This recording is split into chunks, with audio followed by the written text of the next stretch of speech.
मेरे विद्यालय का नाम है राजकीय प्राथमिक विद्यालय नंबर 18 कनक। सरकारी स्कूल में पढ़ते हैं। हाँ जी। बेटा ये ऋग्वेद है, ऋग्वेद की कोई लाइन आप हमें सुनाइए। ओम समिद्युवसे सन्नग्ने विश्वान्य अर्य आडस्पदे समिध्य से सैनो वसुन्याभरा। हिंदी में कोई कविता सुना दीजिए। जगत गुरु दयानंद थे ईश्वर भक्त महान, देश भक्त धर्मात्मा भारत की थे शान। अब हमें आप इंग्लिश की कोई पोएम सुना दीजिए। Dear God almighty God make me able for good thought. Ved आप क्यों पढ़ते हैं? लोग तो कहते हैं वेद पढ़ने से तो कुछ नहीं होगा। जो लोग ऐसा सोचते हैं वो बिल्कुल गलत हैं। चरक सुश्रुत धन्वंतरी जो थे वो भी तो वेद ही पढ़ते थे, वो भी तो साइंटिस्ट ही थे। के पति सक्षम हैं, असिस्टेंट प्रोफेसर हैं, फिर आप लोग सरकारी स्कूल में क्यों पढ़ा रहे हैं बच्चों को? क्या नाम है आपका? मम नाम देवांशः। क्या नाम है आपका? मम नाम दीप्ति। मेरा नाम doctor Bharat Vedalankar, assistant professor दर्शन शास्त्र विभाग, गुरुकुल कांगड़ी विश्वविद्यालय हरिद्वार। आप हरिद्वार में अभी असिस्टेंट प्रोफेसर हैं जी। और आप?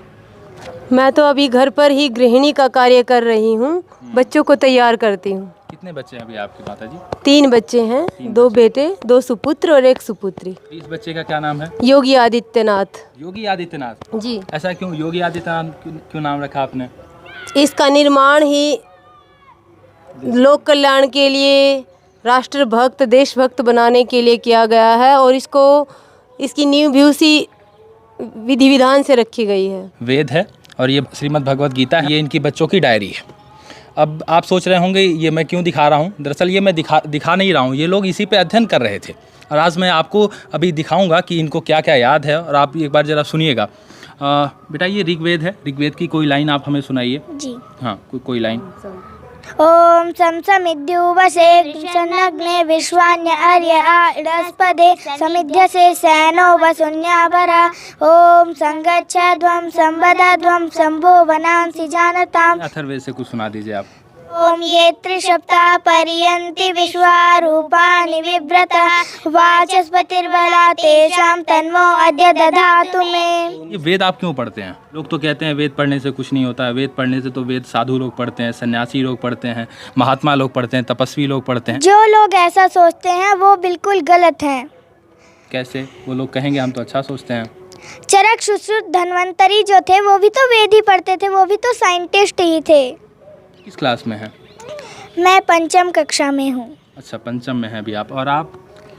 मैं 4th कक्षा में हूँ। और आपको क्या क्या याद है बेटा? अभी हमें बहुत कुछ याद है, आप जो सुन लो। हमें अब हिंदी में कोई कविता सुना दीजिए। जी। जगत गुरु दयानंद थे ईश्वर भक्त महान, जगत गुरु दयानंद थे ईश्वर भक्त महान, देश भक्त धर्मात्मा भारत की थे शान। देश भक्त धर्मात्मा भारत की थे शान। भारत की थे शान तपस्वी वेदाचारी, भारत की थे शान तपस्वी वेदाचारी, धीर वीर बलवान सदाचारी उपकारी, धीर वीर बलवान सदाचारी उपकारी। मानवता के पुंज धर्म रक्षक थे त्यागी, मानवता के पुंज धर्म रक्षक थे त्यागी, विद्या के भंडार निराले थे वैरागी, विद्या के भंडार निराले थे वैरागी। फैल गया था विश्व में अंधकार पाखंड, फैल गया था विश्व में अंधकार पाखंड, लूट रहे थे जगत को ढोंगी धूर्त उदंड, लूट रहे थे जगत को ढोंगी धूर्त उदंड। अब हमें आप इंग्लिश की कोई पोएम सुना दीजिए। Dear God, Almighty God, make me able for good thought. Make me a very good boy, full of wisdom, full of joy. Let our parents be happy all day and reach our country every way. 6 का पहाड़ा सुना दीजिए हमें। 6 एकम 6, 6 दूनी 12, 6 तीन 18, 6 चौक 24, 6 पंजे 30, 6 छक 36, 6 सत्ते 42, 6 अठे 48, 6 नीम 54, 6 ढाई 60। उत्तराखंड की राजधानी? देहरादून। देहरादून। अब आप देखिए, मैं दरअसल इन बच्चों से इसलिए ये सब चीज़ें पूछ रहा था कि आमतौर पर हमारे समाज में ये धारणा है कि जो वेद पढ़ता हो, जो मंत्र पढ़ता हो, जो संस्कृत पढ़ता हो, वो एक साधु और सन्यासी टाइप की उसकी छवि बनाई जाती है।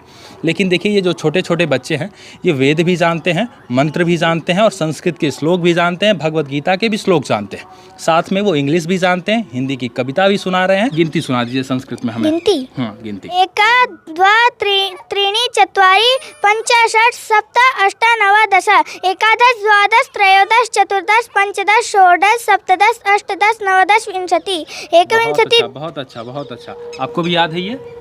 अच्छा कुछ फलों के नाम हमें बता दीजिए संस्कृत में। संस्कृत में आम्रम सेवम नारिकेलम कदली फलम द्राक्षा फलम। बहुत अच्छा। इसको संस्कृत में क्या बोलते हैं? नाक को? नाक को नासिका। कि स्कूल का क्या नाम है? मेरे विद्यालय का नाम है राजकीय प्राथमिक विद्यालय नंबर 18 कनखल। आपके विद्यालय का क्या नाम है? हम दोनों एक ही विद्यालय में पढ़ते हैं। सरकारी स्कूल में पढ़ते हैं। जब माता का एक सपना होता है कि बच्चे को बड़े बड़े महंगे स्कूल में पढ़ाया जाए, कॉन्वेंट स्कूल में पढ़ाया जाए, जबकि आपके पति सक्षम हैं, असिस्टेंट प्रोफेसर हैं, सरकारी स्कूल में क्यों पढ़ा रहे हैं बच्चों को? आपने सही पूछा कि हम सक्षम हैं पढ़ाने में, फिर भी हम सरकारी विद्यालय में क्यों पढ़ाते हैं। देखो सबका दृष्टिकोण अलग अलग होता है। हमारा दृष्टिकोण है कि जो कॉन्वेंट स्कूल में पढ़कर ही बहुत अच्छा नहीं बना जा सकता। देश के जो सर्वोच्च पदों पर हैं, रामनाथ कोविंद जी को ले लीजिए, प्रधानमंत्री जी नरेंद्र मोदी जी को ले लीजिए या योगी आदित्यनाथ जी को ले लीजिए, इनमें से कोई भी कॉन्वेंट स्कूल में पढ़कर नहीं आया है, सभी सरकारी विद्यालय से ही पढ़कर आए हैं। और हम दोनों, मैं और मेरे पतिदेव भी सरकारी विद्यालय में पढ़े हैं। तो ये लोगों का दृष्टिकोण गलत है। ये कॉन्वेंट स्कूल की बात तो आप राहुल गांधी को ले लीजिए, वो विदेशों के विद्यालयों से, विदेशों की यूनिवर्सिटियों से पढ़कर आए हैं, लेकिन जीवन के हर मोड़ पर असफल है, कहीं पर भी वो सफल नहीं है। चाहे वो व्यवहारिक जीवन में ले लीजिए, चाहे वो राजनीतिक जीवन में ले लीजिए, कहीं पर भी वो सफल नहीं है। विडंबना है हमारे समाज की, जब हम सरकारी स्कूल की बात करते हैं तो हमारे मन में उसके साथ आता है खिचड़ी वाला स्कूल। ये कहते हैं कि जहाँ की बिल्डिंग टूटी फूटी होगी, जहाँ पे टीचर आते होंगे अपना टाइम पास करते होंगे, हमारी जो ये सोच है इस प्रकार की, तो आज मैं इसको भी आपको दिखाना चाहता हूँ। देखिए ये दोनों बच्चे सरकारी स्कूल में पढ़ रहे हैं, जबकि इनके पेरेंट्स जो हैं वो सक्षम हैं कि बड़े बड़े महंगे स्कूल, कॉन्वेंट स्कूल में पढ़ा सकते हैं। आप कुर्ता पहने हो, अभी आप भी कुर्ता पहने हो और आप ये सिखा रखे हो। ये किसने बोला आपको ऐसा रखने के लिए? किसी ने नहीं, हमें अच्छा लगता है। अच्छा लगता है। और ये आपको कौन सिखाया ये सभी सारी चीज़? ये माताजी पिताजी दोनों सिखाते हैं। लोग तो मम्मी पापा कहते हैं, आप माताजी पिताजी क्यों कहते हो? क्योंकि मम्मी का मतलब होता है कई सालों से रखी हुई मरी हुई बॉडी, और पापा का मतलब होता है जो पाप की कमाई से अपने बच्चों का पालन पोषण करे, उसे पापा कहते हैं। तो आप मम्मी को क्या बोलते हो? माताजी। और पापा को क्या बोलते हो? पिताजी। लेकिन और लोग तो आपके जो दोस्त होंगे वो क्या बोलते हैं? वो तो मम्मी पापा ही बोलते हैं। वो मम्मी पापा ही बोलते हैं। तो कभी आपने उन्हें समझाया नहीं कि आप माताजी पिताजी बोलो? समझाया है, पर लेकिन वो नहीं मानते। नहीं मानते? क्या बोलते हैं? कि हम जो बोल रहे हैं वो सही है, तुम हमें भाषण मत दो। अच्छा, ऐसा वो बोलते हैं? जी। क्या बनना चाहते हो बेटा आप? इतना सब ये सब पढ़ के, और ये तमाम सारी चीज़ें, अभी आप देखो ये ऋग्वेद है और ये सामवेद है, ये अथर्ववेद है, यजुर्वेद है, और ये तमाम, अभी आपकी डायरी में भी तमाम मंत्र लिखा हुआ है, इसमें भी मंत्र है, और ये श्रीमद् भगवत गीता है, और ये योग दर्शन है। तो क्या बनना चाहते हो आप? प्रधानमंत्री। प्रधानमंत्री? ये सब पढ़ के आप प्रधानमंत्री बनोगे? जी। क्यों प्रधानमंत्री क्यों बनना आपको? मुझे अच्छा लगता है क्योंकि प्रधानमंत्री को विदेशों में भी बहुत अच्छा सम्मान मिलता है। आप तो इतनी तीव्र बुद्धि के हो, आप तो यूपीएससी जैसे एग्ज़ाम में बैठो, आप राजदूत बनो, IAS अधिकारी बन के भी तो विदेश में जा सकते हो बेटा। पर लेकिन उतना सम्मान फिर भी नहीं मिलता जितना प्रधानमंत्री को मिलता है। अच्छा, प्रधानमंत्री बनने के बाद क्या करना चाहोगे? मैं सबसे पहले जो आतंकवादी हैं उनको मैं जेल में डालना चाहूँगा। जेल में डालोगे? कैसे जेल में डालोगे? पुलिस के द्वारा। पुलिस के द्वारा? जी। आप क्या बनना चाहती हो बेटा? मैं पुलिस अधिकारी बनना चाहती हूँ। क्यों पुलिस अधिकारी क्यों? क्योंकि मुझे गुंडों को मारना अच्छा लगता है। गुंडों को मारना अच्छा लगता है? कोई गुंडा देखा आपने अभी तक? अभी तो नहीं देखा। अभी नहीं देखा। कैसे पकड़ेंगी आप गुंडों को? अभी तो कुछ सोचा नहीं है। आगे सोचेंगी? हाँ। अच्छा, एक पिता को ये चिंता होती है बच्चों का फ्यूचर को लेके, तो कहीं आपको नहीं लगता ये वेद पढ़ के और ये मंत्र पढ़ के बच्चे यदि साधु सन्यासी बन गए या महात्मा बन गए या इस प्रकार का कुछ हो गया तो फिर? मैं स्वयं ही घर छोड़ करके फक्कड़ बन करके योग विद्या को सीख करके उसके बाद इस लाइन में आया, और मेरे पास दोनों प्रकार का ज्ञान है, और दोनों प्रकार की उन्नति भी है, भौतिक उन्नति भी है और साथ में आध्यात्मिक उन्नति भी। वेद कहता है विद्याम च यस्तद वेदो वहं सः अविद्यायाम मृत्युम तीर्त्वा विद्या अमृतमश्नुते। अर्थात व्यक्ति को आध्यात्मिक ज्ञान और लौकिक ज्ञान दोनों होना चाहिए, दोनों हाथ में लड्डू।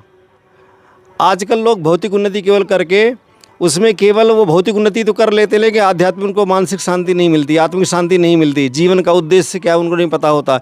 लेकिन इस लाइन में चल करके व्यक्ति को भौतिकता का भी ज्ञान होता है, साथ में आध्यात्मिक ज्ञान होने के कारण वो कभी भी किसी के पीछे जो है न राम रहीम के पीछे, ना आसाराम बापू के पीछे, या बहुत सारे लोग भी जो घूमते फिरते रहते हैं शांति की तलाश में।